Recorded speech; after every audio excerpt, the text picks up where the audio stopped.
Yes, hi, good evening. This is Bill Vasquez. Chuck is out sick. But top of the news this evening, a two-family house in a predominantly white section of Brooklyn was set on fire early yesterday in what police and fire officials call an apparent case of racially motivated arson. Phil is at the scene with more details. Phil? Yes, Bill. I'm on the corner of 91st and Canarsie, Brooklyn. As you can see behind me, they already started doing repairs on this house. What happened was an arsonist mounted a torch, threw it in the window, and the house caught on fire. Fire investigators say that the occupant of the burned apartment, Miss Ellen Levy, last week sold the house to a Wilfred Phyllis who was set to move in this Sunday. Sharon and Jeffrey Bloomfield, who rents the apartment on the first floor of this three-story brick house, was awakened by banging on a metal awning and what they believe was a deliberate warning to enable his family to escape. We spoke with the neighbor, Miss Bloomfield. This is what she had to say. No one deserves this. That's all I have to say. No one deserves this. There were no injuries or serious damage, but the incident has led to several investigations. I was surprised and disappointed, but still determined to move in after the repairs.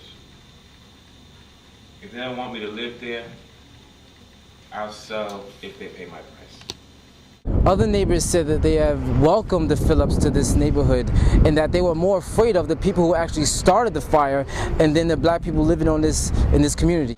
This is a close-knit community. We've never had any problems here before, certainly no racial problems, and I've been living here for 30 years.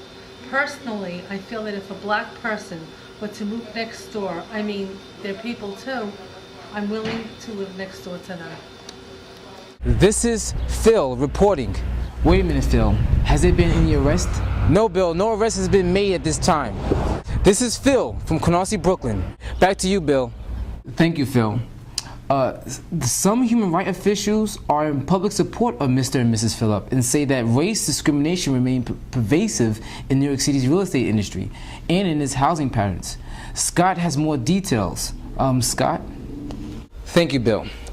In a recent 3-year investigation that was conducted by the city, teams of black and white testers were sent to real estate brokers in predominantly white areas of the Brooklyn, Queens, and Bronx.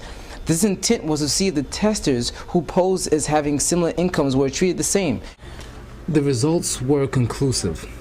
Of 21 brokers that were repeatedly tested, 18 steered black people away from the predominantly white areas, and they failed to inform them of the vacancies in the neighborhoods, and they were completely discriminated against in other ways.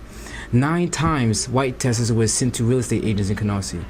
They were shown 1 or more rental apartments in that price range that they had given the agents. The 9 black testers that were sent were told there were no apartments available in Canarsie. However, 3 were shown apartments in the integrated area nearby. What this incident say is that in some sections of the city, there is a militant resistance to some kind of integration. I think it's fair to say that for some white people, there's some kind of fault line.